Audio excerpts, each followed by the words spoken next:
ತಾವ್ಯಾಕೆ ಬರಕ್ ಹೋದ್ರಿ? ದೊಡ್ಡವರು ಹೇಳ್ ಕಳ್ಸಿದ್ರೆ ನಾನೇ ಬರ್ತಾ ಇದ್ನಲ್ಲ.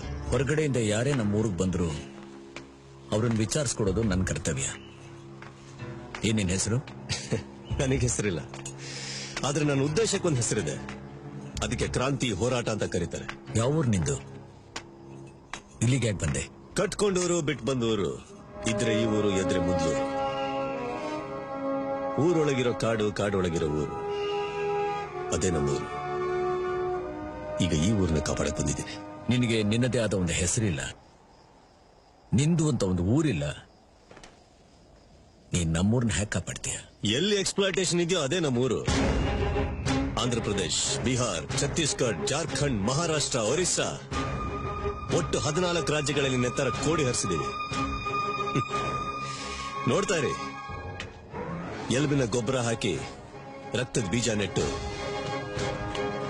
ಸಮಾನತೆ ಅನ್ನೋ ಸಾಮ್ರಾಜ್ಯ ಕಟ್ತೀವಿ. ಅದು ಸಮಾನತೆ ಸಾಮ್ರಾಜ್ಯ ಅಲ್ಲ, ಸಂಕಟದ ಸಾಮ್ರಾಜ್ಯ.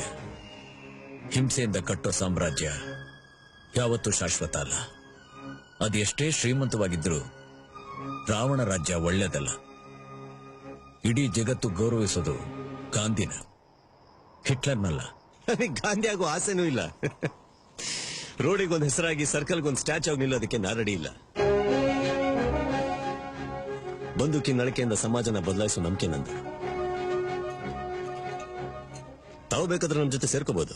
ನೀನ್ ನೋಡ್ತಾ ಇದ್ರೆ ದಾರಿ ತಪ್ಪಿದ ಚಿಕ್ಕ ತಮ್ಮನ್ ನೋಡಿದಾಗ ಅನ್ನಿಸ್ತಾ ಇದೆ. ತಮ್ಮ ನೋಡ್ತಾ ಇದ್ರೆ ಧರ್ಮಕ್ಕೆ ಕಟ್ಬಿದ್ರೆ ದೊಡ್ಡ ಅಣ್ಣನ್ ತರ ಕಾಣಿಸ್ತಾ ಇದ್ದೀರಾ. ಅಲ್ಲ ಸ್ವಾಮಿ, ನಿಮ್ ಹೆಂಡತಿನ ಕೊಂದವ್ರನ್ನ ಓಡಾಯಿಸಿದವ್ರು ನಾವು. ಒಂದ್ ಥ್ಯಾಂಕ್ಸ್ ಹೇಳ್ಬೇಡ್ವಾ? ವಿಪರ್ಯಾಸ ನೋಡಿ, ಆ ಪೊಲೀಸ್ನವರು ತಮ್ಮೇಲೆ ಗುಬೆ ಕೂರಿಸಿದ್ದಾರೆ. ಯಾರೇನ್ ಬೇಕಾದ್ರೂ ಮಾಡ್ಲಿ, ನನ್ನ ಮನಸ್ಸಾಕ್ಷಿ ಶುದ್ಧವಾಗಿದೆ.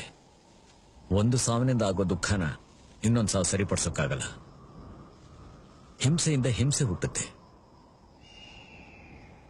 ಹೌದು, ಹೀಗ ಅಮಾಯಕ ಹುಡುಗರನ್ನ ದಾರಿ ತಪ್ಪಿಸ್ತಾ ಇದೆಯಲ್ಲ, ಇದು ನ್ಯಾಯನಾ?